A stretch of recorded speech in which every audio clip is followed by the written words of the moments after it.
All right, we are live just talking about facilitation and workshops.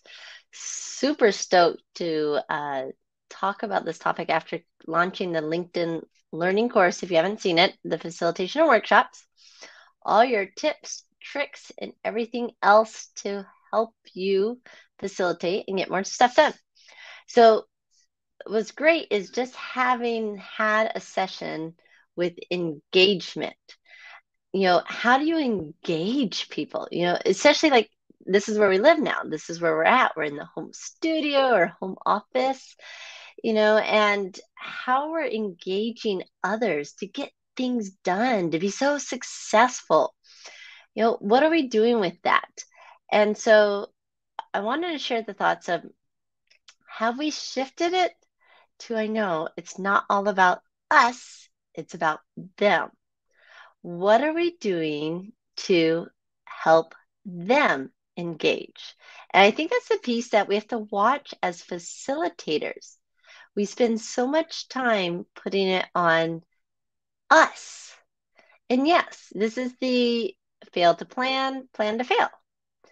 If I plan out my engagement, if I think about what's going to make it easy for you first, that I think is where we start. It's that conversation. It's not about me, it's about you. I know, hard to hear. It's no more long about you and facilitating. It's about what you're making easy for everyone else. And like that's the exciting part. What are we doing to make it easy for others? And I think that's the piece, facilitation.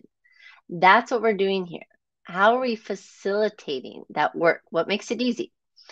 And then the second layer is where we bring in what makes it easy for you. Me facilitating a session, I make it easy on myself when I use tools that I already know, I'm comfortable with, I've used before. I do like the saying, I'm not sure I like it, but I find it's very appropriate. How do you get good judgment? That judgment comes from experience. Well, where's the experience come from? Normally it's bad judgment, right? And so putting that together of like my tools, I love using technology. I love enabling, especially in our virtual and hybrid environments, you have to. So what are you doing to enable that? Well, are you practicing? Are you trying? Are you talking to others? The part I love, just in a total growth model, guys, think about it. If you're facilitating your own facilitation skills, do you hang around others who are really good facilitators? I enjoy speaking. Do I hang around others who are really good speakers? Because that's what I want to get better at. Same thing here. If you want to learn tools or techniques or approaches, do you hang around really good facilitators? Yes, again, not about you, it's about them. What do they do to engage their audience? And are they an audience? Are they participants? Are they practitioners? Are they developers, builders? It's how much can I shift it to my participants to participate? It's one thing if it's me and I'm the creator. Normally, though, in my role, especially like my business analysts, my project managers, my change agents, you're facilitating others to do their work. It's not yours, you don't own it. So, how am I getting you engaged with your own product? That's the trick. So, that's the work on my part, but it's the work really needs to be done by your part. So, how do I make that easy so the stakeholders, those participating, it feels easy to produce their own work? Like, isn't that the weird insight here that like going, this conversation I loved about it because it's like, how do I share this? That it isn't so much your technique, it isn't so much the technology, it is your approach. So not even your agenda, maybe a little bit of planning, but it's that planning of how do I plan to build the engagement in? What are my options when one way is hard for you, when you don't figure it out? Someone challenged me on the conversation that I said, okay, be comfortable. The people that you're working with may not get it the first time. may not get the concept, may not get the technology, the platform, whatever you're using. They may not get it. Is that okay? Can you be okay with that? First question, right?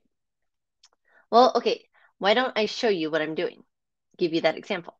Great, I showed you.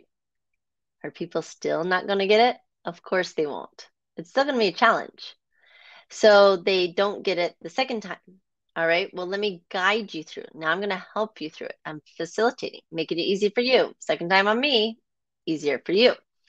So I'm going to guide you through it. Did that get easier? Any better? Doing more? Or sometimes people just don't get it the third time.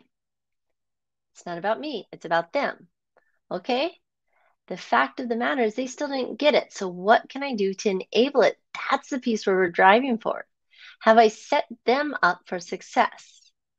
And then the part on that comes with it is, how do you know to set up for success? You start with the end game in mind. What's the goal? What are we leaving here with? Because that's what I'm facilitating. I'm trying to drive that to get the outcome. That's what I want to see. So the outcome is what's most important. Not just their participation, but their participation building something they will accept. My business analyst in the room, that acceptance criteria, not about me, about them. What will they be willing to accept? That's what we want there, shifting that focus to that acceptance. And so that's the part here, I was really thinking is, how much are you doing to make it easy for them? How much work have I set them up so they're successful? And that's what we really want. We want them to be successful. But that does also mean okay, what if they don't get it the first time? What else can I do? What if they don't get it the second time? What else can I do? How much can I prep, plan, set up, structure, guide, facilitate, train, show? Do I need to do more before it even starts? How many of us wait for the meeting to explain what we're going to do? Can you send a cheat sheet ahead of time? Can you share other information? Like, that could be really helpful in getting more stuff done.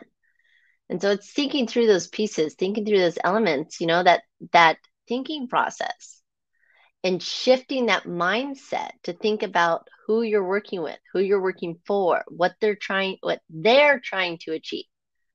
That's the outcome. So it's thinking through those pieces, I think, is the part that when we shift the focus, we shift that mindset per se. That's when facilitation happens. That's when great outcomes come out. But we have to make it easy for them.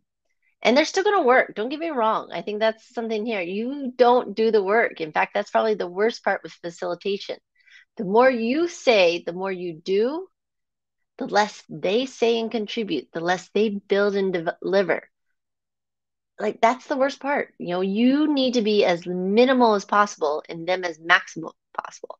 Those you're working with, if you are facilitating them, they need to maximize that contribution. It should be as little of you during your elicitation session, during the workshop, and it should be maximum about them. What are you doing to maximize their build in this process? That's where our kind of focus is going. And so your prep work is a lot of work. Maybe that's it. Maybe good facilitators, good facilitation looks and feels easy because they have prep, they have practice, they have options, they have backups, they have assistance.